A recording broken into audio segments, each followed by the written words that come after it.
Michael Cimino's Heaven's Gate. Enough said, right? Wow.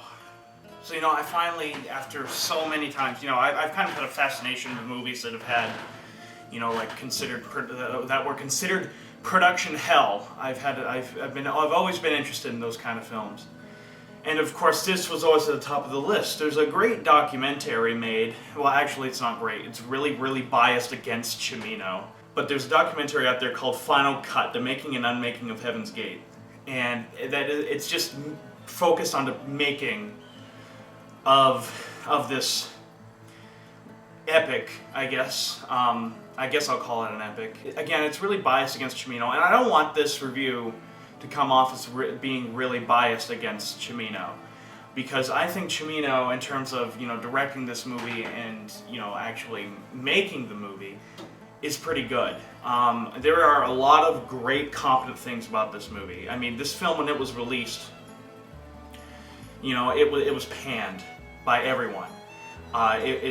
Some called it literally the worst movie ever made. I look at this film, right? I look at this film with those reviews in the back of my head, and I'm like, what the hell? Was I watching a different film? I want it to be known right now that I don't hate this movie. I actually like a lot of things about it. But this is not a perfect film. This is a heavily flawed film. But it being called the worst movie is just, have you not seen half of the shit that the Cinema Snob reviews? Have you not seen, Plan 9 from Outer Space? You're telling me that you think that was better than this? I don't understand that logic. I don't. Why people will consider this the worst movie ever. Were some of the criticisms genuine? I don't think they were. In all honesty, I don't think any of these criticisms were really looking at the movie itself. I think a lot of these criticisms were looking at the hellish production of this movie and taking that information that they had and just taking it out on the movie. And do I think this movie deserves that? In some ways, unfortunately, yes, I do. The production of this movie is unbelievable. We'll get into a lot of the production here. I don't want to spend too much time on it, but I do want to talk about it. But anyways, I don't think the hatred for this movie came because the movie was bad. It just came out because of the really hellish production of the film. I mean, as soon as this movie started in production, or started being made, people just, bad press after bad press after bad press was just released about it. Was just released on it. It kind of reminded me in some ways of a modern day Fantastic, as an older time Fan 4-stick. Even though Fan 4-stick was a really, really bad movie, there were some competent things in it, and a lot of people took the production of the movie and brought out that hatred from the production of the movie into Fan 4-stick. Granted, Fan 4-stick is a really bad movie. It's not good at all. But there were some competent things in it. Heaven's Gates, first off, is a much better movie than Fan 4-stick, but also has a lot of competent things in it. But the production was so chaotic that some of the biasness against the production came out in the reviews. And this is me talking complete foresight, so yeah, that's what this is. Michael Cimino made some good shit, both before and after this movie. He's probably known for both this movie, Heaven's Gate, and also The Deer Hunter, which won the Academy Award for Best Picture. Which some people started questioning him as to why that movie shouldn't have won Best Picture ever since they saw Heaven's Gate, and I'm like, no, he really deserved that Academy Award. The Deer Hunter is seriously one of the greatest films in cinema history. It is a phenomenal. It's a phenomenal film. It's breathtaking. It's everything good that I could say. I want to pour out into The Deer Hunter. It's a great film.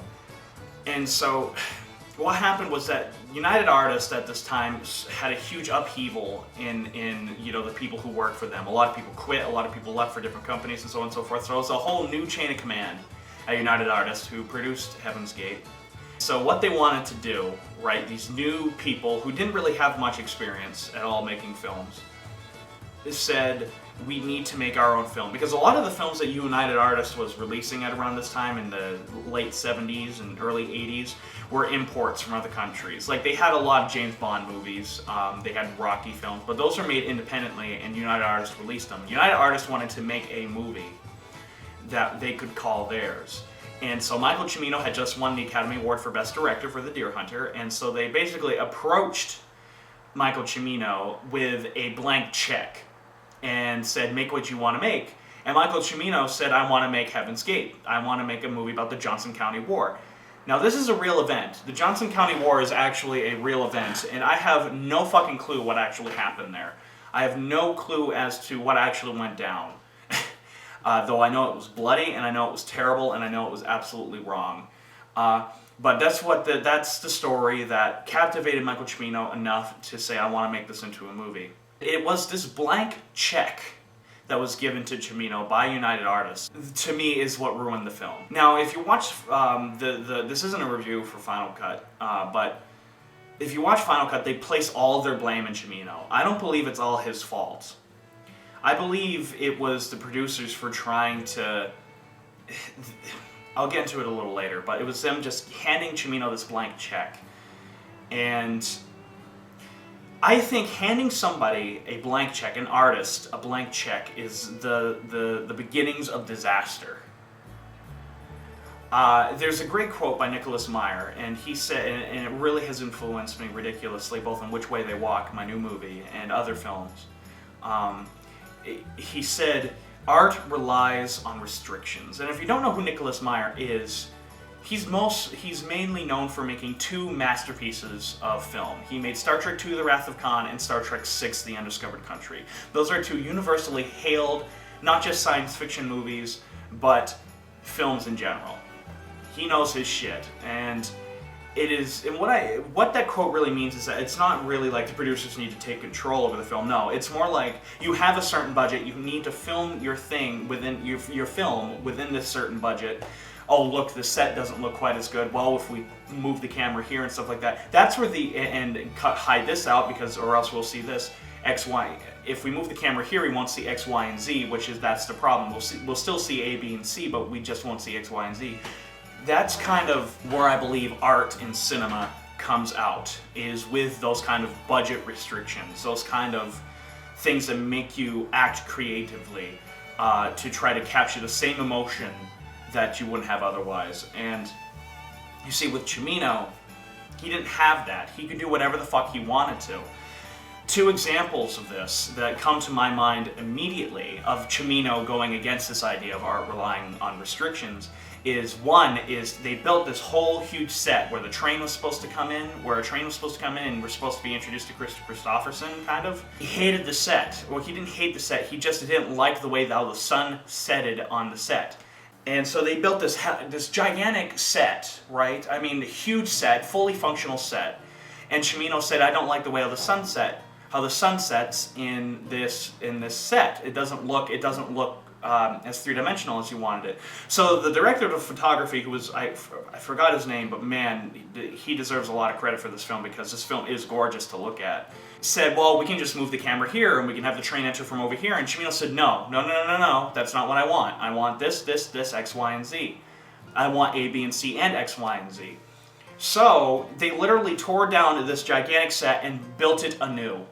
That kind of stuff drives me up the wall. And then the other one is putting the irrigation system under the grass to make it green. During the final battle scene, Cimino didn't like how the grass wasn't green enough on the camera. And so he had them put an entire irrigation system underneath the grass to make it even greener. And what drives me up the wall even worse, and it doesn't matter which cut of the film you watch, be it the DVD cut, which is very sepia tone, or the Criterion Collection cut, which is very, very colorful and beautiful, you cannot see the green in the grass because of the amount of smoke and the amount of fighting going on in that scene. So it's a complete waste of money. Those are the two big examples I can see of where Cimino, having that blank check, just ruined him. It just absolutely ruined him. He wasn't, to me, it's almost better if you don't have the money to do all that. You built it and you got to work with what you have. That's where the creativity comes out. Not it being a perfectionist, not being a perfectionist and being like, oh, this needs to be exactly right here, or this needs to be exactly right here. No. I think the art comes out when the artist sees his restrictions and goes, now how can we get this same emotion that I've envisioned in my head with what I've got? And that's why I love directors like Nicholas Meyer. That's why I love directors like George Romero. That's why I like directors, it used to be Quentin Tarantino, but now Quentin Tarantino's going this Michael Cimino route. Yeah, I just said that. But the reason why Cimino tore down a lot of these sets and tore down everything was because Cimino was in search of perfection. And this level of obsession for perfection that Cimino had for this film is above and beyond what like Kubrick and Kurosawa would go through. The difference, a lot of people are like, but Cimino wasn't Kurosawa, Cimino wasn't Kubrick.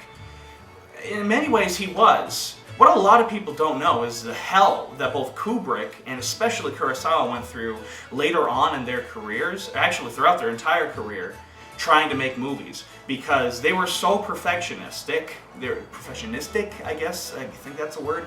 They were so perfectionistic that they would often go over budget and over time with their films. Orson Welles ran into this a lot, so he tried constantly to disprove it, and in fact did disprove it a lot. Especially with films like The Intruder. When he made Touch of Evil, it proved that he could make a movie both not only under time, but under budget, so that was cool. But anyways, sorry, Kubrick and Kurosawa had such a hard time getting funds because they would always go over budget, always. Every single one of Kurosawa's films went over budget. Every single one of Kubrick's films just about went over budget, maybe with the exception of Spartacus.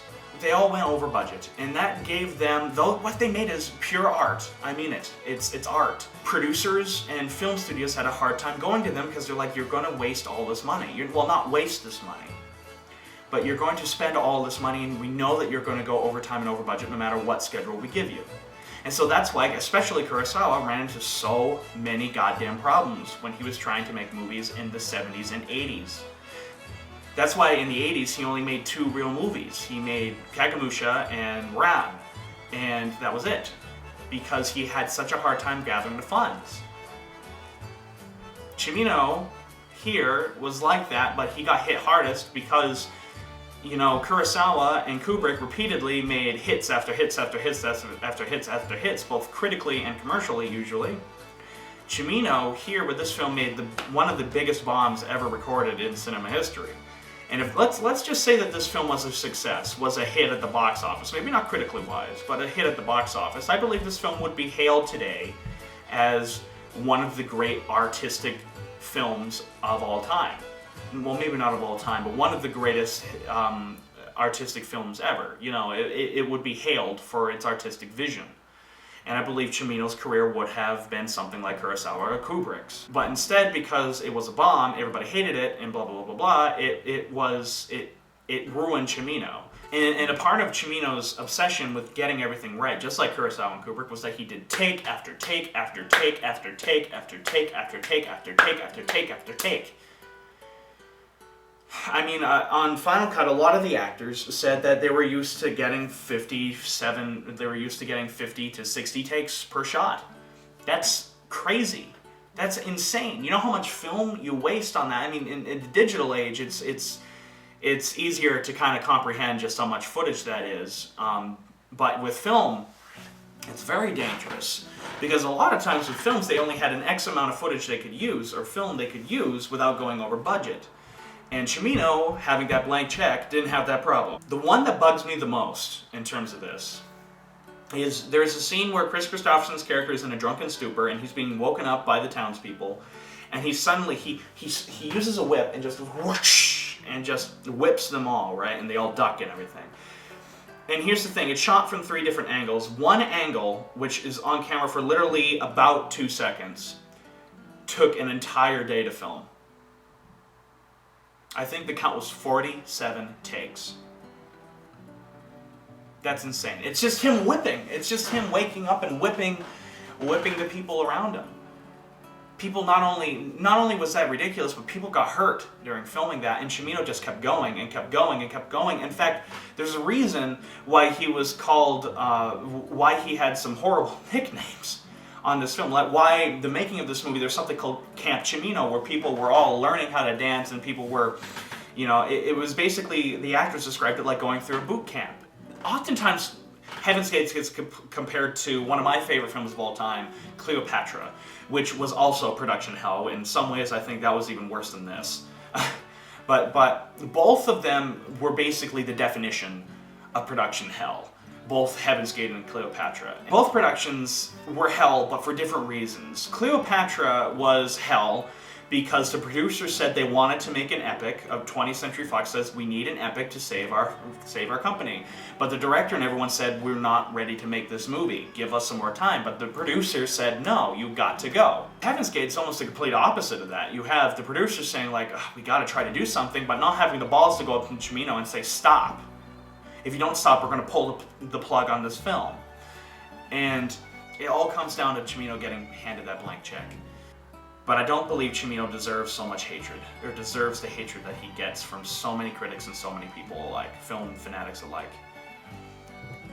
I put it in the incompetence of the producers. You know, Cleopatra was mainly because of the arrogance of the producers, specifically Spiros Skouros, who was the head at 20th Century Fox at the time.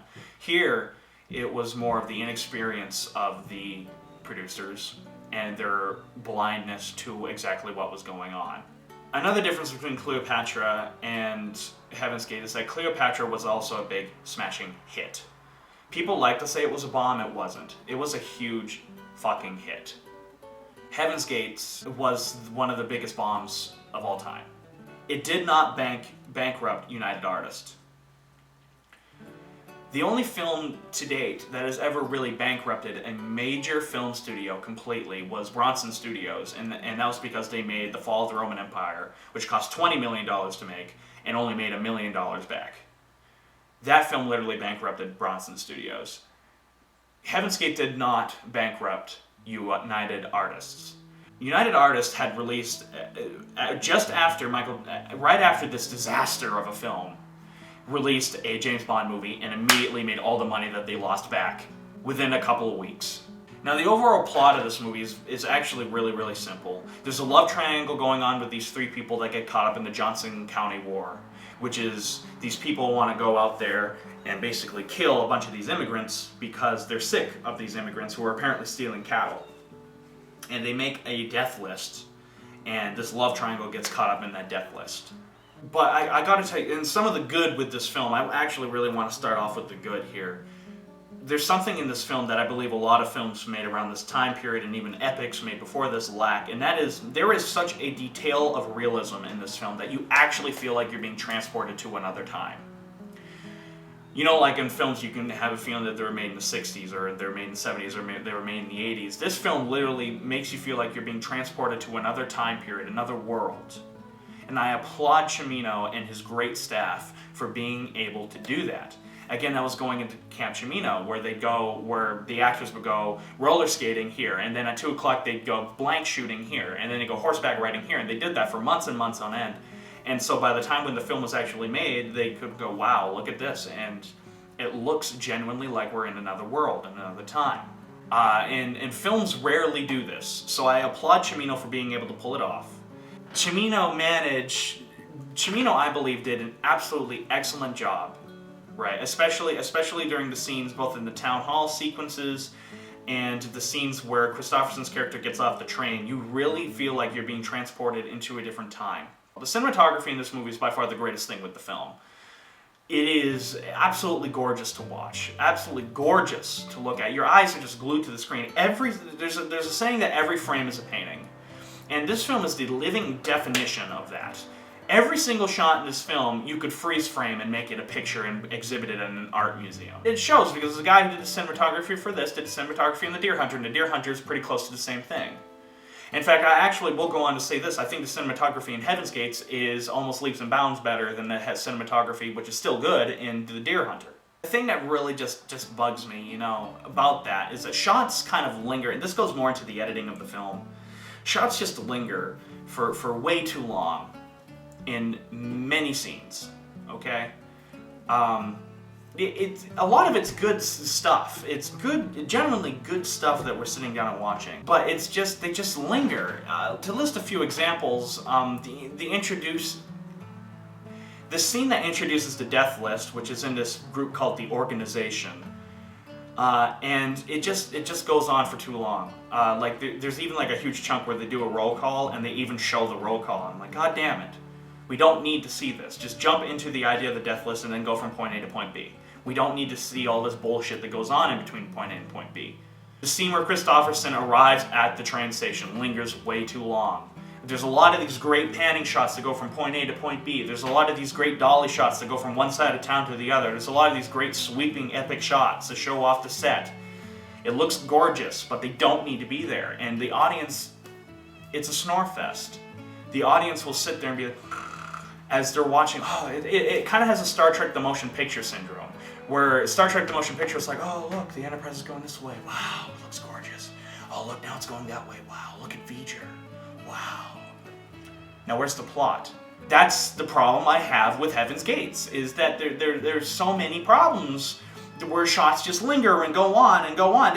This movie actually, quite frankly, makes Star Trek The Motion Picture look like a fast-paced Michael Bay movie. Granted, the second half of the movie, post-intermission, actually moves along really well. I actually really, really, really like and genuinely enjoy the second half of this film. But the first half, you have to sit through some really tedious shit.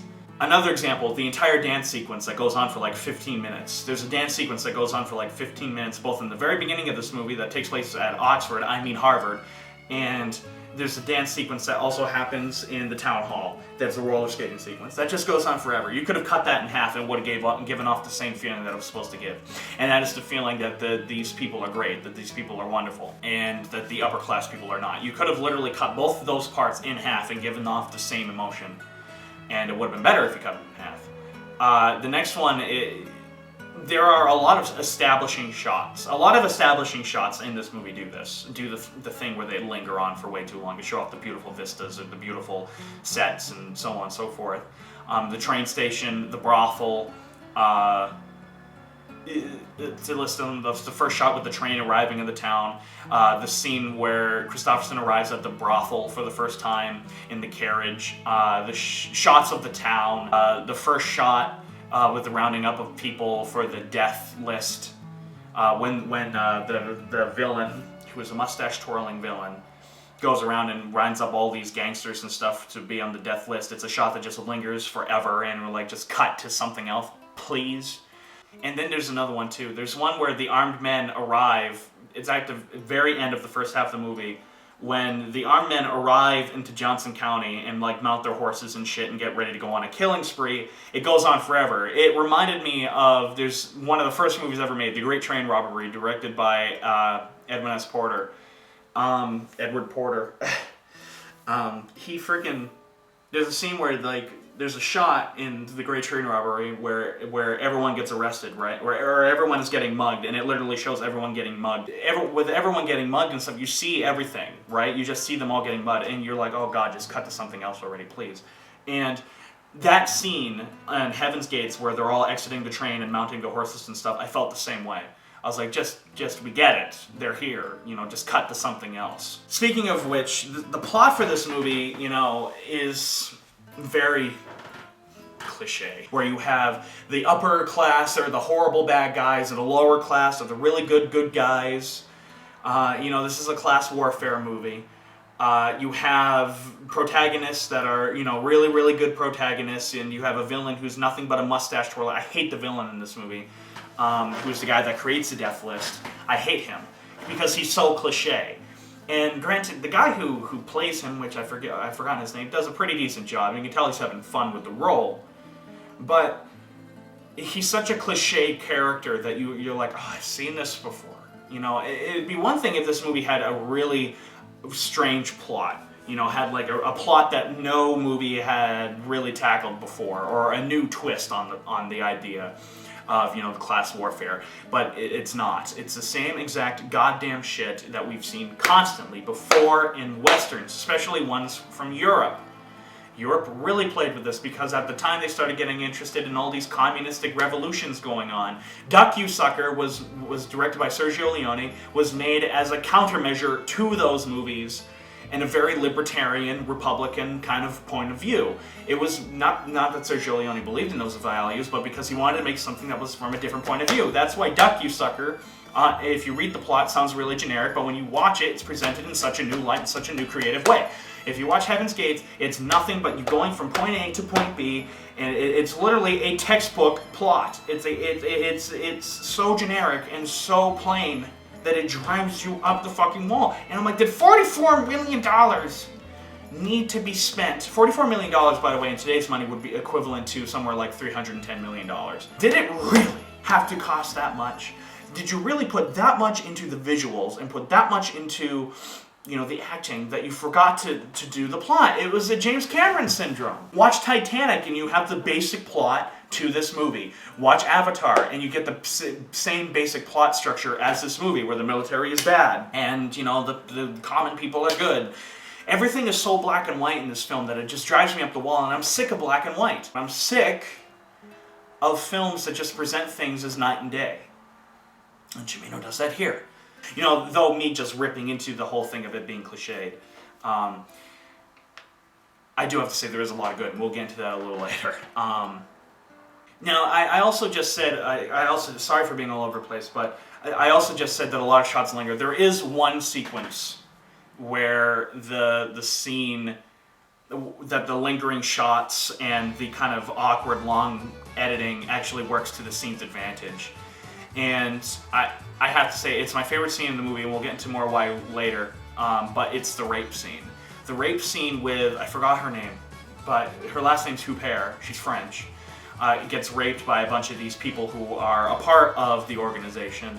The shots linger, and the shots are very long, and the shots are very uncomfortable, and that sort of lackluster editing worked to the advantage of that sequence. It's also great acting. I've got to say, this film is, as a whole, wonderfully acted. We'll get into some examples a little later. Editing-wise, it made that scene very, very, very, very uncomfortable. We'll get into more in depth into that sequence later, because there are some, as I said earlier, some really competent things in this film, and the rape sequence, in my opinion, is one of those sequences. Now, this film stars Christopher Walken, and we all love Christopher Walken. And I just want to say this, that Christopher Walken is by far the greatest character in this movie. He's the greatest thing about this movie. His performance is fantastic. His acting style in the film really fits his kind of character. He's great in this film. He's also great in The Deer Hunter. Cimino knew how to work with Christopher Walken, and they clicked. I could tell they clicked. And it was really well. It's really done here. And here's some examples of why I love Christopher Walken so much in this film, and I mean that. He plays a guy named Nate Chamberlain, I think. I think that's what his character's name is. But I'm just going to call him Walken because, let's face it, he's Christopher Walken. There's a scene where he basically, there's a love triangle. You have Chris Christopherson is in love with Huppert, and Huppert is in love with Christopher Walken, and Christopher Walken is in love with Huppert. It's kind of like the love triangle in the original Godzilla, where you've got Ogata and Emiko are together, but Serizawa loves Emiko, and Emiko's in love with, it's that kind of romance. But there's a great scene where, Walken arrives, right? He arrives at the brothel where Huppert works, because Huppert's character is a prostitute. And he arrives at the town, and he goes to the brothel, and the way how he looks at her, I seriously, watch this sequence, the way how he looks at her, the way how he kind of just walks in, and he's very cold in the way how he moves. He's very rigid, he's very upright in the way how he moves. He looks like a man who's going to fuck your shit up, and it's established in the scenes previous that he is a man who will fuck your shit up. There are two great sequences where he kills people who stole cattle. He kills them. He's hired by the organization to kill them, and he does. In cold blood, he kills them. And one of them he lets go. One of them he lets go and said, just get out of here. I don't want to kill you. You're just a little kid. And the kid calls him a traitor. Because Walken did clearly, is established. I'm getting ahead of myself. We'll get into that a little later. But anyways, it's a great... Walken's performance in that sequence, whenever he looks at Huppert, right, in the way how she's working stuff, is one of pure warmth and of genuine love. The way how he just looks at her. It goes... Despite the fact that he's very rigid and he's very upright, he's very... All of a sudden when he sees her, it's like he just melts just a little bit. That icy core is still there, but he just... It's like his shoulders just lower a little bit, and it's great little touches like that make me love his character the most in this film. And I can tell that he loves Huppert in a very romantic way. The way how he takes care of her, the way how he treats her, the way how, he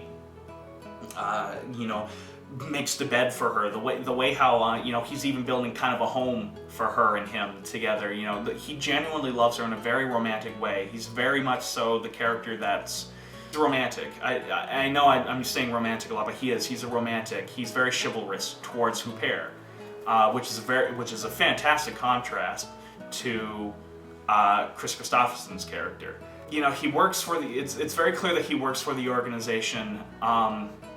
And what's interesting with his relationship with the organization, first off, it's a very interesting relationship because it's never outright stated this is his relationship with the organization. You discover it as the film goes on. I will give the film's plot is that you discover a lot about people's characters as the film progresses. You see snippets of scenes in the first half of the film that look like they shouldn't be there, but as the film goes on, you realize that the reason why they make a decision here is because of what they did here.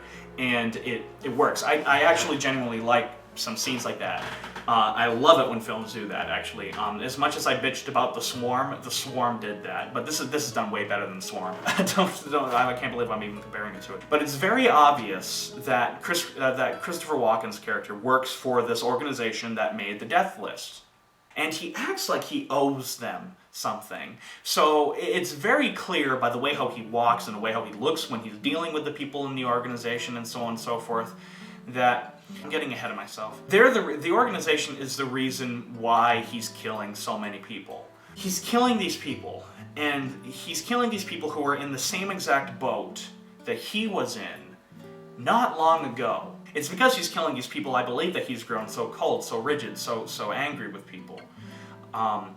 And so there's a scene where Walken spares this kid. This kid is about to kill this cow that he stole to feed his family, and Walken catches him, and he's like, "No, just get out of here. I don't want to kill you. Why do I want to kill you? You're just a little kid." And so when the kid is running away, the kid calls him. He says to Walken, he's like, "You're just like one of us. Why are you working for the Why are you working for the government? Why are you working for these people?" And Christopher Walken doesn't reply. And Christopher Walken, then he says a great line, and he says, "I am who I want to be." Though it's funny how clearly Christopher Walken doesn't want to be this man, because he was ordered by the organization to kill this man, to kill this kid who was stealing the cattle. But Christopher Walken doesn't do it. So it's a great little, I love the parallels in that scene, and I love how they're kind of going against, his morals are kind of going against each other. The fact that he wants to be his own man, but yet he's working for the organization. A great kind of paradox that's going on there. It's great stuff, and I love Walken's portrayal of that. Like, he clearly sympathizes with the kid a lot, actually, but he feels like he owes the organization his life because the organization gave him a chance at success and gave him a chance of, you know, being wealthy, and gave him a chance of being more than just a simple peasant, which is what he was, or we can inference that he was in Europe. And so he feels like he owes the organization something, which is why he's killing all these people. And because of that, he takes absolute no pleasure in what he does in killing these people. You can tell the scenes where he kills, you know, the first scene where we see him, where he shoots the guy, it's a great, oh my god, the scene is so beautifully shot. But when he kills the guy with a double-barreled shotgun who was stealing some cattle, first scene where he shoots it through the sheet, it's so beautifully shot. You can find images of it everywhere. It's to me, it's one of the most beautifully shot sequences in the movie. But you can tell just by how rigid Walken moves, the way how he walks, that he takes no pleasure in killing these people. He has no pleasure in doing the job that he's doing, but again, he feels like he owes you. I'm just going around in circles at this point. And it isn't until the rape scene that Christopher Walken's character really turns, right? Really turns, and realizes that what he's doing is not only wrong, but he's been wrong this entire time. Because what happens is, after Chris Christopherson saves Hooper from being raped, and actually she was raped, and Chris Christopherson comes in and holds Hooper close, right? Christopher Walken storms, and he's too late, right? We'll get into more details about the rape scene a little later. But after that sequence, he storms off. He knows where the organization is, right? And Christopher Walken storms in there, storms into the organization's HQ, and immediately kills one of them. He just pulls out a gun. He just stares there for a little bit, right? And then immediately pulls out a gun and fires, and shoots one of them point blank in the head. And everyone's like, "Oh my god!" and is genuinely freaking out. And it's a great sequence. I love it because of how pissed and angry Christopher Walken looks. This movie is a great example that Christopher Walken can be a good actor. Actually, he's more than a good actor. He's a phenomenal actor, and this is no exception. This to me here is one of the prime examples. I mean, that just him, the way how he storms in, and he just looks for a brief moment, great editing, and then all of a sudden he just whips out his gun and fires and kills one of them, point blank, just to get a point across that he's done with this organization. I love that sequence. I love that, and it's a great time. It's a great character moment for Christopher Walken. He calls them sick. Quote, he calls them sick, and Jesus Christ, it's such a great performance. And despite the fact that the mustache-twirling villain goes out and shoots another guy point blank in the head, just to prove the point that, you know, they're on equal terms now, just as kind of a threat to Christopher Walken, Christopher Walken brushes it off. I think Christopher Walken's performance as he watches the mustache-twirler villain who made the death list, goes up and shoots the peasant in the head, shoots the immigrant in the head, just as, you know, Christopher Walken shot that, you know, member of the organization in the head in the scene previous. I love the parallels there. There's some great parallels going on there. But Walken says he's done, right? And despite the fact that the mustache-twirler villain is trying to basically bluff Walken back onto their side, Walken doesn't take that bullshit anymore because he's seen what the organization has done to the love of his life, Huppert. And so he then says, no, I'm done, and he quits. He basically hands in his hat, tosses in his hat, and says, I quit. And of course, the mustache-twirler villain, being the mustache-twirler villain, says, no, we've got to take revenge on him, and oh my god. He storms away, right, and he storms away, rides off on a horse, and he turns his back on the organization. That level of sudden consciousness that what he's doing is wrong, that sudden level of compassion, where he's like, I've got to do this for Huppert. That sudden change in heart is what leads to Christopher Walken's character's downfall. And that's why Christopher Walken is my favorite character. It's because he's so tragic. He's so sad. Because when he storms off, several scenes later, the organization just fucking turn on Christopher Walken and slaughter him. I mean, slaughter him. You want to talk about overkill? This is it. They burn down his house. They first off, the organization lights up this station wagon, throws it into his house, catching the house on fire, drives all of them out. They could have just had one strategic shot to Christopher Walken's head at the end, but no. There's like 20 guys all shooting at him at once, and he just gets riddled with bullets. It's actually, unfortunately, slightly comical at how over the top his death sequence is, because he just gets riddled with bullets. It's almost on the level of RoboCop getting killed on the opening of RoboCop, or that guy from Platoon, William Dafoe's character getting slaughtered in Platoon. It's almost as comical as those two sequences. And it unfortunately kind of ruins the tragicness of that scene. I did like how that scene has no music at all. I did like that. I like how it was all left to the sound effects and it was all done with the tension of the camera work and the editing. But unfortunately, him getting slaughtered like that, it just made me laugh. I was like, wow, really? I don't think that's what really would have happened, or at least as dramatically as what it was done on the film. John Hurt's also in this movie. Now, this film was released in 1980, was made in 1980. So it is something to say about the production of this film, that when John Hurt was working on this film, he had enough time in between scenes he was in to go and make The Elephant Man. The Elephant Man is a goddamn masterpiece. That's the best performance John Hurt will ever give. I don't care what anyone says. But he had time in between to go, yeah, you know. But anyways, John Hurt, he is a side character, sure. John Hurt is a side character, but he's kind of the kind of muted voice of reason in the organization. Yes, he's that character. But he's still a pretty decent one because John Hurt plays him very well. You know, the film opens with this really overly long and drawn out and tedious sequence of him, John Hurt's character and Chris Christopherson's character graduating from college, right? And so they go out there and they do all their shit and everything like that, and they celebrate. And he thinks that life is going to be really fucking good, and he thinks life is going to be wonderful. Well, as time goes on, he realizes that life is not good, life is fucking terrible and full of sick people, and this organization that he's now a part of is now becoming a part of that problem. It's now just, it's full of sick people. It's full of sick, disgusting people that don't deserve to breathe the air he breathes. And he becomes eloped with the organization because they're a very high-class organization. He's John Hurt's character, and so is Chris Christopherson's, very much so part of the aristocracy in the United States. So he gets eloped in this organization for a social being, for his social welfare, because if he doesn't do it, he'll be an outcast, like Chris Christopherson. Chris Christopherson's character is very much so an outcast. And John Hurt is too cowardly to do what, Chris Christopherson did. So he gets eloped with the organization. And when the mustache twirler villain is introducing the death list, right? John Hurt is the voice of reason. John Hurt says, no, why are we even voting? Why do we even consider murdering these innocent human beings for stealing cattle? So they're not innocent. But why are we going to kill them for stealing cattle? This isn't what this country works on. And of course, everyone, the mustache twirler villain's like, no, we got the highest point from the President of the United States, and everyone's clapping like golf claps and everything. Yes, because the richer class, the third class of everybody, the first class is like, yes, fuck the poor people, at all times. He doesn't really have any character other than that, and every single scene he's in after that point is he's pissed drunk because he's so disappointed in himself for staying with the organization and not standing up to him. That's one reason why alcohol is called liquid courage, I guess you can say. But he begins to speak out against the organization without actually leaving the organization. But he's too cowardly to act on this moral compass that he has. He's too much of a coward. Like Chris Christopherson even offers for John Hurt to leave with him, and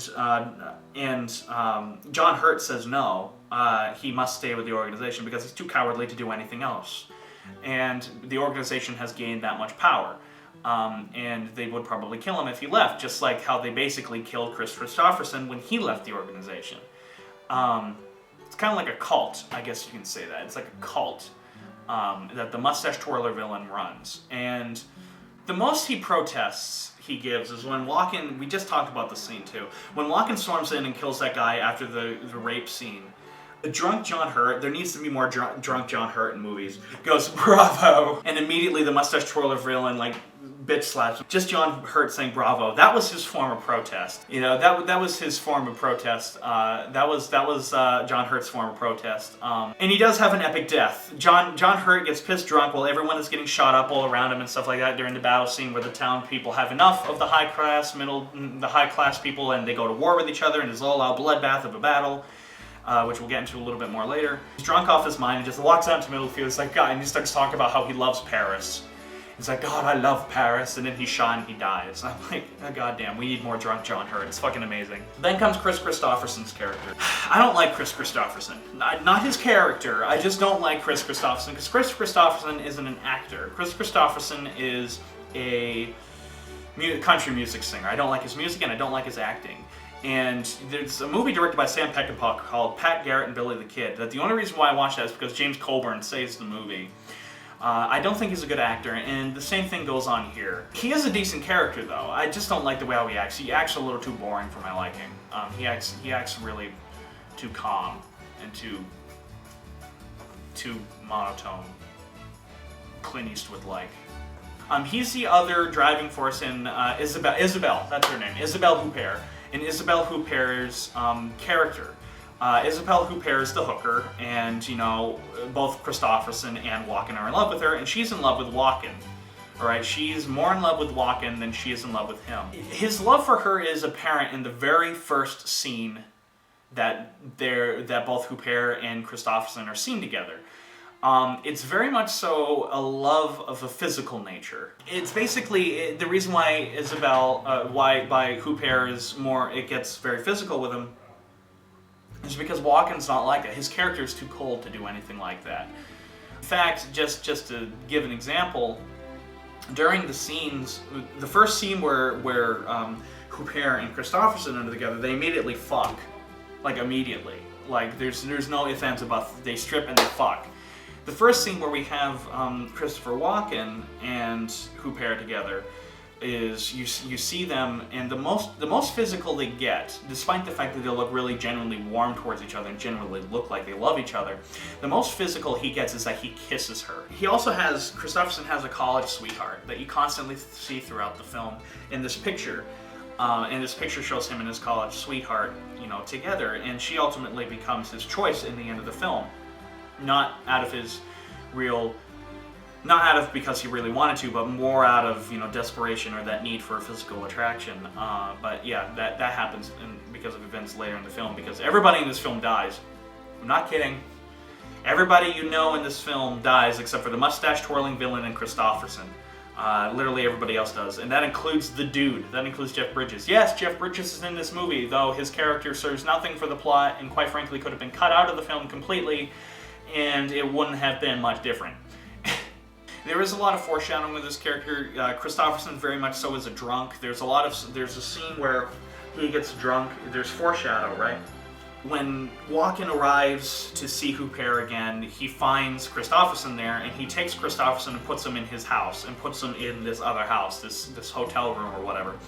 And Kristofferson is so drunk that he doesn't even feel Walken do anything. He just wakes up. He's like, "How the hell did I get here?" He was that kind of drunk, and that is foreshadowed for a scene later, where after Kristofferson is like, he finds out about the death list and that they're on the move, that the organization's on the move and that they're coming here. He gets so depressed and so down, a mixture of that and because Huppert has officially chosen Walken over him, he gets so pissed drunk. And so when the town is asking for his help to help defend themselves against the organization, he doesn't do anything, and so that's when he whips them and everything like that. That goes into that scene.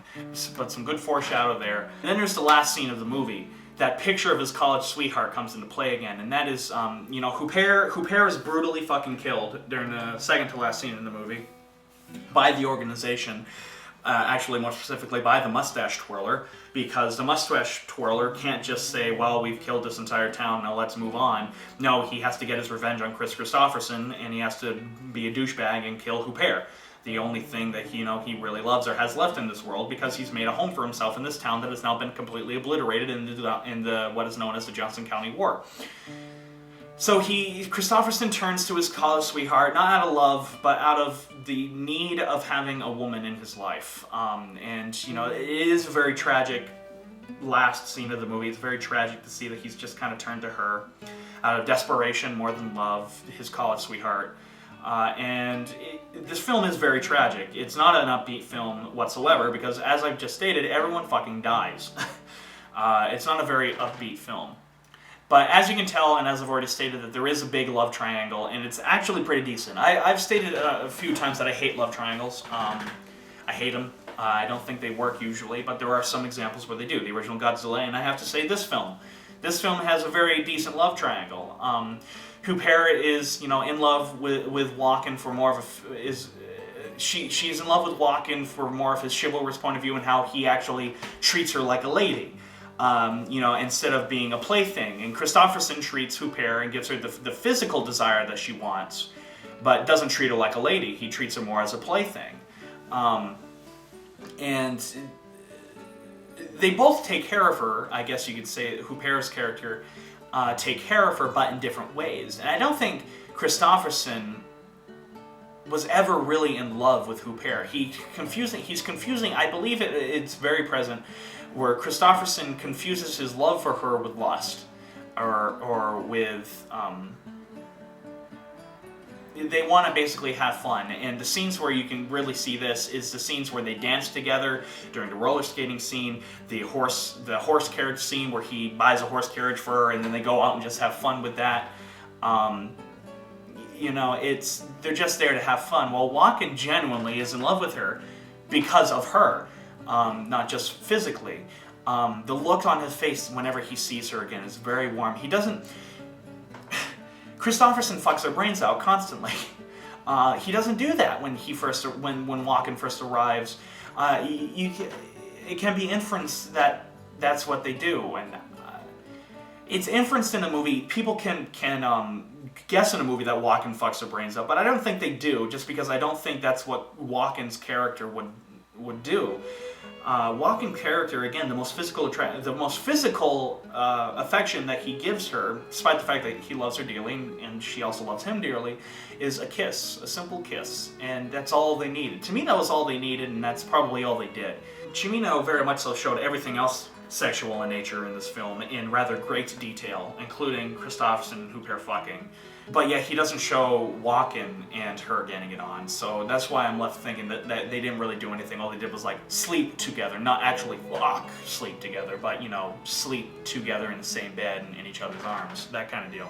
That's in great contrast to when Kristofferson first comes back. When Kristofferson first comes back, they immediately rip each other's clothes off and fuck. And there's also a great moment with Walken's character. When he shows, when Walken shows Huppert that house that Walken ends up dying in, Walken looks so proud, you know, and I love how he ends up taking care of her in that sequence instead of her taking care of him. You know, it just, that level of mutual love for each other is very much so present in that sequence, and I adore it. Let's talk about the rape scene. Because, you know, everyone likes to talk about a rape scene. But no, seriously, I know it sounds really sick and disgusting, but the rape scene is, in my opinion, the best scene in the movie because of what it leads to. It's great. Because it's interesting to note that during the rape scene that Kristofferson is the one to save her, not Walken. Walken is too late. It is the best scene in the movie, I know, it's kind of sick of me, but it is interesting to note that Kristofferson is the one that saves her, that saves Huppert, not Walken. And I love it how Kristofferson desperately wants to go out and find the motherfuckers, because one motherfucker who raped her got away, and he desperately wants to go out and fucking, you know, murder him and just like strangle him to death and everything. But what's interesting is that, you know, she keeps holding on to him, holds on to him tight, and I noticed out of the corner of it, I had to watch the scene again just because of it, she says very, very weak voice as she's crying, she goes, "Stay with me." And I loved that level of detail in the scene. That's Cimino at his best right there. I mean, if you look at the best scenes in The Deer Hunter, it's the scenes where they're playing Russian roulette because of how intimate and just intense the sequence is. This is no exception, and just that little detail of her saying "stay with me" gave Huppert's character a whole level of humanity that I think was almost lacking, because she's not really a good character, but that level of intimacy there is just absolutely great. The other thing too, I've got to say, is that there's almost like there's a scene that was cut out, because how the hell did Kristofferson know that she was getting raped when in the scene previous he was at the town hall trying to organize an army to fight off the organization? The last scene he was in, again, he was at the town hall. We could have used a quick establishing shot, just a quick establishing shot, anywhere from 5 to 15 seconds. I mean, the movie's already 3.5 hours. It could have been 15 seconds longer. No one would really give a flying fuck. It could have just used a quick establishing shot of him arriving at the brothel to see Huppert, and then maybe he sees the horses that the rapists arrive on, or he hears her scream and immediately goes on the offensive. You know, just something quick would have explained it. The other thing that's great about the rape sequence is that Walken is too late. When Walken arrives, right, Kristofferson has already killed 2 out of the 3 rapists, and he's cradling Huppert, right? And the look on his face when he sees Huppert in Kristofferson's arms is not one of hurt. I mean, this is just why I think Christopher Walken is a great actor. It's more of a realization in his face. It's not one of hurt that, you know, oh my gosh, she's with him. It's more of a realization that Kristofferson is the right one for Huppert, not him. And he also hears her saying, "Stay with me." Walken also hears Huppert saying, "Stay with me." And, you know, it's more of, he's left speechless, right? The realization on his face is that, no, he's really the right one for her. He'll give her he'll give her what she wants the most and the stuff that she deserves more than I can. And so he storms out of that house, and he's not angry. Well, I mean, he is angry at the fact that this just happened to her at the organization's hands. He's very remorseful. He's very vengeful.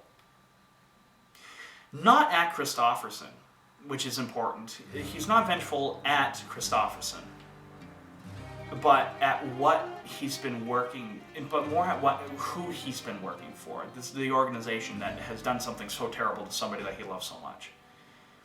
And it's that kind of stuff here that will make me come back to this film again and again and again. And then there's the final battle sequence between the townspeople, the lower class townspeople, and the organization. And hooah! It's fucking amazing. There's a lot of camera movements. There's great wide shots that are just full of extras. It's phenomenal. There's a lot of smoke going along. I don't know, people don't realize, because a lot of times guns are now, done with CGI muzzle flashes, which I think is so stupid it's not even funny. People don't realize how much smoke freaking guns make when they're shot.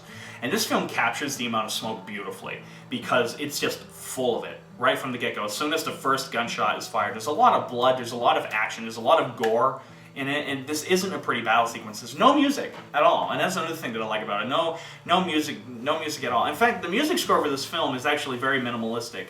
You think that a film of this epic of a scale would have like a big honking music score. It doesn't. It's a very quiet, very rustic kind of music score, just like the rest of the movie. The rest of the movie, if anything, if there's like any word to really describe the feeling of this movie, I'd say it was rustic. And the music, in my opinion, though not very pleasant to listen to on its own right, if you understand what I'm saying there, it's still very good nonetheless. It's still a very interesting, it complements the movie, and that's important. That if a soundtrack has to complement a movie, it doesn't mesh. And the music here, though not very pleasant to listen to on its own right, meshes with the movie very well, and I applaud the music score for that. But yeah, the final battle sequence has no music, and I love that. My biggest complaint with the film, even those scenes where the stuff is dragged out for a little too long, I believe that I wouldn't have felt as bored as I did if the acting wasn't so boring. There are a lot of... Walken is really the one exception to this throughout the entire film. Walken and Hurt are the one exception to this. But everyone acts bored in this film. I don't know how else to really explain it. And they all speak in a very monotone, monotonous voice. They speak on one tone of level, and it's either this level or it's this level. There's no real anything exploding above that. There isn't really anything above that, even when Walken goes nuts. And actually, it fits with Walken though, so I shouldn't complain. But everyone speaks in that kind of monotone voice. And a few examples of this is the scene where the mustache twirler bad guy tells the mob about the death list and that he's hiring them to work for him. I'd expect something where he's yelling for everyone to hear him, right? To make it believable. And he's very kind of rousing to get these people on his side. He speaks in a very monotone voice, very Aristotic voice, and it's very boring. It's very boring. And a scene that I should be paying attention to, right? Because there's a lot of great exposition going on. There's some great dialogue and everything like that. And I should be paying attention to, but just the monotone level of his voice just puts you to sleep. And that's just about every character in this film. You see, like, judging by how the scene is shot and judging by the amount of smoke and the lighting, it's a very atmospheric scene. It's a scene that should be getting the audience invested, but instead we're falling asleep because of how boring the actor is. An even greater example of a scene where we should be really invested, but instead we find ourselves falling asleep, is when Christopherson is telling the town about the armed mob run by the organization that is out to specifically kill them. And he's reading on, and it begins off so boring, and it's like, I should really be more invested into this, but I'm not because of how monotone Christopherson is speaking. It's boring. It's not that interesting. However, the scene does pick up when Christopherson begins reading the names of the people on death list. And, he has to get louder as the crowd gets more angrier and more riled up. I love that. That was actually really well done. And it's all shot with close-ups and everything. It's great. It's really well done. Loud noises, great. And again, no music. It didn't need any music. Is this movie the worst piece of shit in the world? Like what a lot of people say? Fuck no, it's not. I can't say that enough. This movie has some really good things with it. Has a lot of really good things to it, but it's very tedious to sit through. Does Michael Cimino deserve the hatred that he's got? No.